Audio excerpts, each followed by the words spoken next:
So Unit 6 is such a Weasley unit because it talks a lot about the same things in different contexts. So there's a lot of repetitive terms. There's a lot of things that show up repetitively. So I'll try and limit my repetitiveness in this video. But the big theme of this chapter is that we have been experiencing globalization since units 3 and 4. But it's during unit 5 and 6 where we truly see a integrated global economy. And this economy is structured to the benefit of Europe, but it is an economy where the choices and events of one place have a transformative impact on other places. And so that's a bigger theme to think about with unit 6 and specifically this chapter. Here's our first page of vocab. Guano is so important, guys. It's no cap. Bat guano and bird guano is one of the most important resources of the 19th century. And I'll talk about it in the video. Next thing, and I think that's it. It's only two pages.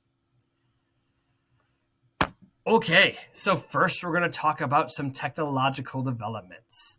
As I put technological developments. Okay. So the first thing to talk about would be they all do the same thing. They all allow economies to move more stuff, and they allow states to respond to problems more efficiently, which means that states can control larger swaths of territory than any states before them had been able to. And we'll talk about why. So railroads are, these land-based means of travel. They can carry an immense amount of weight. They can travel faster and more consistently depending on whether you have a fuel source or not, right? So if you have enough coal, a train can kind of go for as long as you have coal, right? And a train can carry so much more than what a horse and carriage can control, right? Over land, right? So in many ways, I want you guys to think about railroads as canals and trains as boats, because that's the kind of advantage that they confer to land-based trade. That trains can carry so many more materials, so many more people than other previously existing modes of land-based travel. And so railways become essential towards moving goods within states, moving goods to coast to then be exported to the metropole and things like that. So they're land boats. That's a way to think about trains. And that's why it was so important for European states to develop railways, because they can just move more stuff, right? And the railroads built in Europe are different than the railroads built in their colonies. The railroads built in Europe are about connecting population centers, connecting trade centers with production centers, where colonial railroad systems are about the process of moving resources out of the country. A term we're going to talk about in a second is this term export economies or export-based economies, where an economy is translated or transformed into a country that focuses on sending out raw materials and not keeping them in the country to be turned into an industrial good. And the railway systems in the colonies are about sending goods out of the country, not moving them to be refined into industrial goods. And these railway systems persist to this day, right? And that's why so many developing nations maintain their status as export-driven countries, because their economic infrastructure is defined by these choices made in the 19th century. Speaking of people important to railroads, Cecil Rhodes is a really key guy.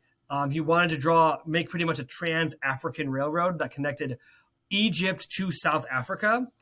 Eventually, Britain gets all the territory to do so, but it's just not feasible to build a railway system in that way.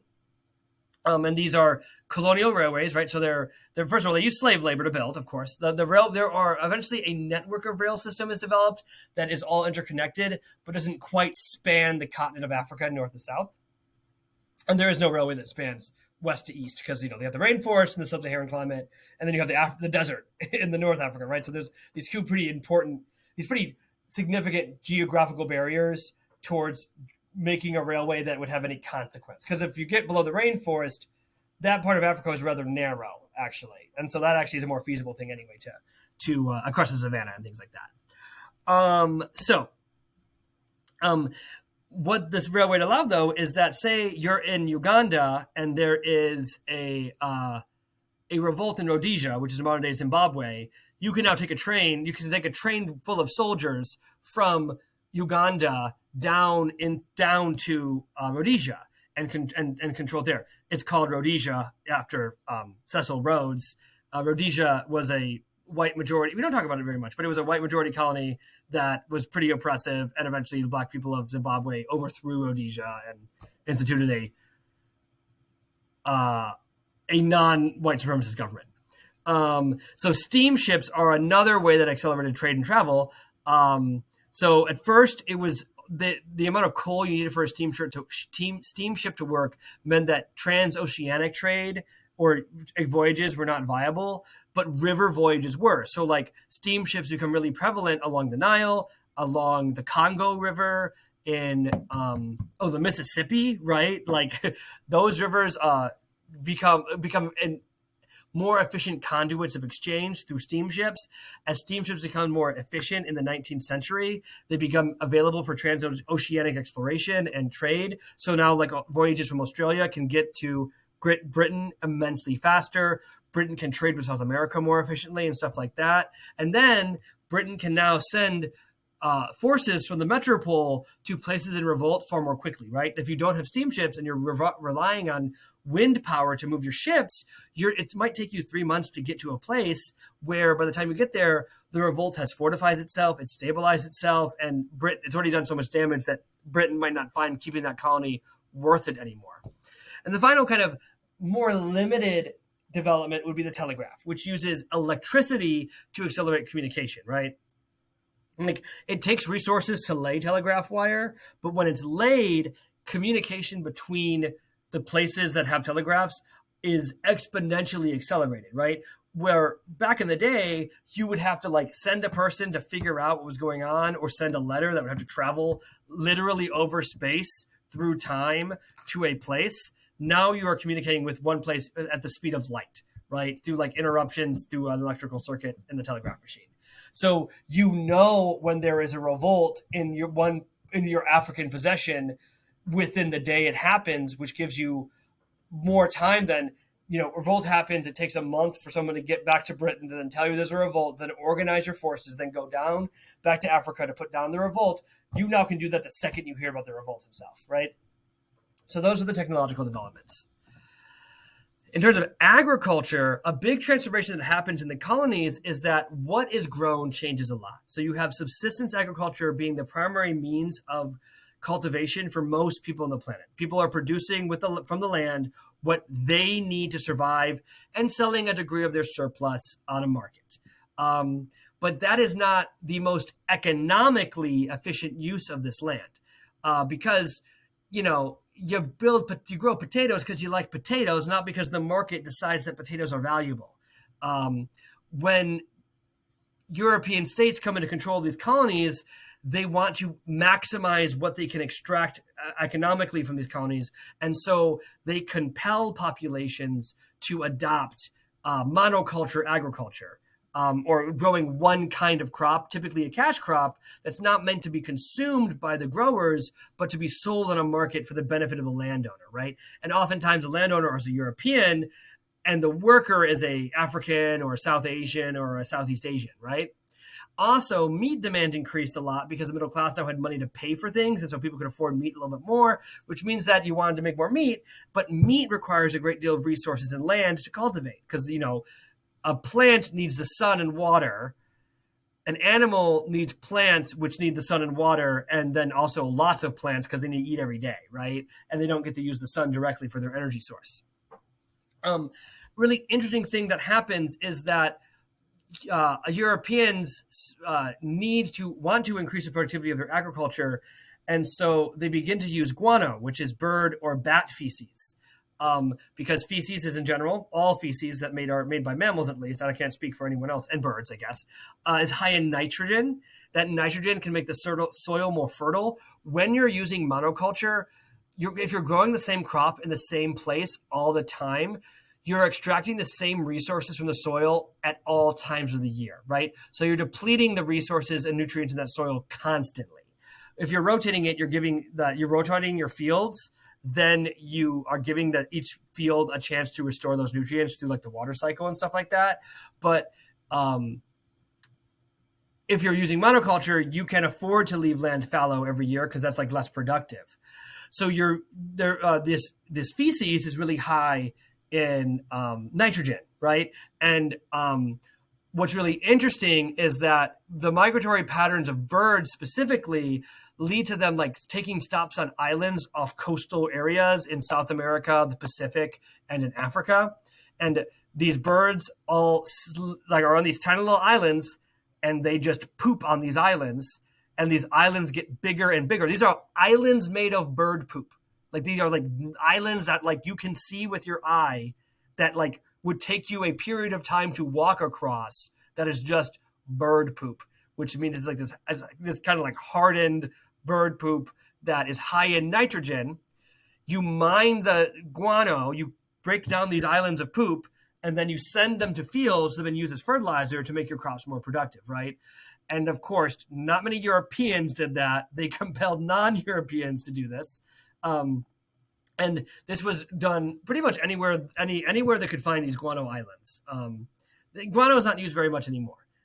We use like artificial fertilizer, artificial bird poop. But again, if birds aren't real, all bird poop is artificial. Okay.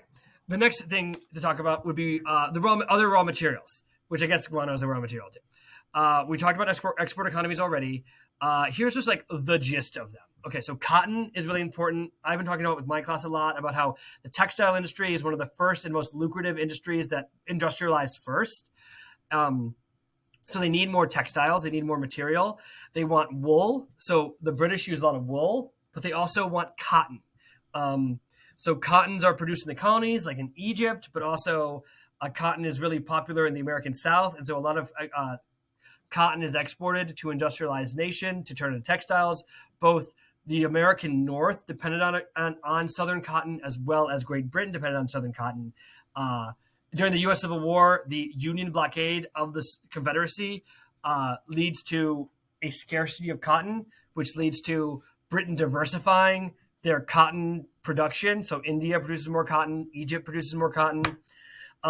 Rubber becomes really important later on in industrialization for like tires and shoe soles. It's not very helpful at first, but then American guy, Goodyear tires, figures out a way to vulcanize rubber to keep it solid at lower temperatures, because it melts. Rubber can turn to a liquid very easily unless you vulcanize it, so it's not very useful. So Goodyear figures out how to vulcanize rubber, and that means that rubber becomes more useful, which means people want to use rubber more, and that means eventually countries transition their colonial economies to produce more rubber, which leads to some problems, right? So like Congo is a place where rubber comes from, Brazil, Dutch East Indies. In the Dutch East Indies and the Congo, the colonial authorities turned to pretty extractive and exploitative business practices to expand the production of rubber. Palm oil is a lubricant for machines. It's cultivated in West Africa and the Dutch East Indies, initially with slavery. Ivory is used from anything. Is used as a luxury good, like elephant tusks. And so the elephant population goes during this period. West Africa and sub-Saharan Africa are where the elephants are. Why do I have cheese on here? I don't know, and that's definitely not an AMSCO. So do not write cheese, and I will be able to tell for my class who read the videos and who just paused me and took the notes, and who watched the video based on who has cheese in their notes or not. But false teeth is a really prevalent one. Copper is used in electricity. Tin is important for canning, which is like preserving food goods for a longer period of time. Diamonds become a really important luxury good and a hard material for construction, but more for luxuries during this time. And Cecil Rhodes is like the key diamond magnate. He's like one of the most wealthy people on the planet because he controls most of the diamond trade in the world. The global consequences of this period would be industrialization creates a feedback loop. And what I mean by that is that industrialization demands growth and expansion, because if you don't expand, you don't have access to new materials to make more stuff, to sell more stuff. And you also don't have more people to buy your stuff if you're not expanding also. So industrialization needs to expand. And so industrialization and imperialism are concepts that are fundamentally linked with one another. They enable each other. That, like, the economic rationales for imperialism are pretty clearly the most compelling motivation for states to expand, because they enable industrialization, which increases the power of the state, which then increases that state's ability to keep itself secure and protect itself. Monoculture itself has a lot of problems. I already talked about one thing about like the deprivation of soil, but also food diversity becomes like less pronounced. Like people are eating less kinds of food. But also, if you're growing the same kind of stuff, if there's a disease moving through a crop, it's going to be more damaging, because it's not like you have like the tomatoes who are resistant to one disease next to the corn that are not resistant. So if the corn gets sick, the tomatoes are going to be fine. If you grow all potatoes and the blight hits potatoes, your potatoes are going to have a lot of trouble, right? And this monoculture economic growth approach persists in global economies today. That a lot of agricultural economies are compelled towards monoculture if they're engaging in the global market. And so that persists to this day. All right. So that's our second video. We have one more video to get through.